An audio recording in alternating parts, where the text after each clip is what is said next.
Well, everyone, the iPhone 12 is one of those iPhones that came out many years ago, but it's funny because this particular iPhone just keeps finding its way back into our lifespan. It keeps finding a way to get back into controversy, and I don't think Apple is extremely happy about the iPhone 12. And it's funny because we're at the iPhone 15s, and we're still here talking about iPhones that came out many years ago. Now, for those of you who don't know, a little bit of a side story, the iPhone 12 came out in 2020. There were a few little tiny controversies that came out when this iPhone first came out, but I think one of the major ones was probably the battery degradation, widespread battery degradation we saw on the iPhone 12s. And it wasn't pretty much until, I would say until like last year and a half, that Apple kind of addressed it, which was very fascinating. But then guess what? It was kind of like silent for the iPhone 12. There wasn't really too much drama going on. Then what's insane is that this year with the iPhone 15, the same day the iPhone 15 basically got announced, the iPhone 12 got a little bit of a weird issue. It looks like there was too much radiation coming around for the iPhone 12, and I think in France it was actually going to be banned. The 12 was going to be banned in that specific, place. But guess what? Apple went through, pushed out an update, and addressed and fixed this issue. Who's to say when the next issue of the iPhone 12 is going to come out? I would not be surprised if it's sooner than later. But overall, when we look at an iPhone like the iPhone 12, the last thing we would want is for, if we were the developers of the iPhone 12, let's say we were Apple,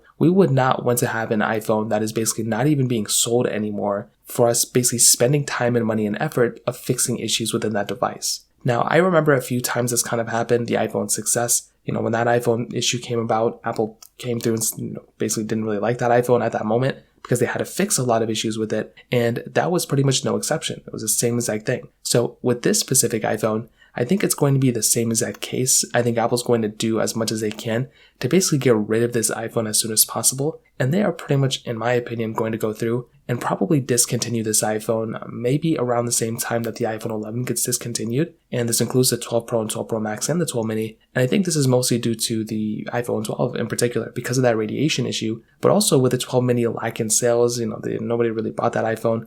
The 12 and 12 Pro's battery degradation. I think there's a lot of reasons for Apple to go through and not like these particular iPhones. And it's interesting because if it wasn't for that radiation thing and the battery issue, I would imagine this would probably be one of the better iPhones Apple's ever made. But because of those issues, we're kind of in this weird situation. So in terms of that kind of covers it up there. If you have any other thoughts or questions, let me know in the comment section below. Hit the like button, that'll mean so much, but definitely hit that subscribe button. More importantly than everything else, I love every single one of you guys. Hopefully I'll catch you guys in the next video. Peace out till then.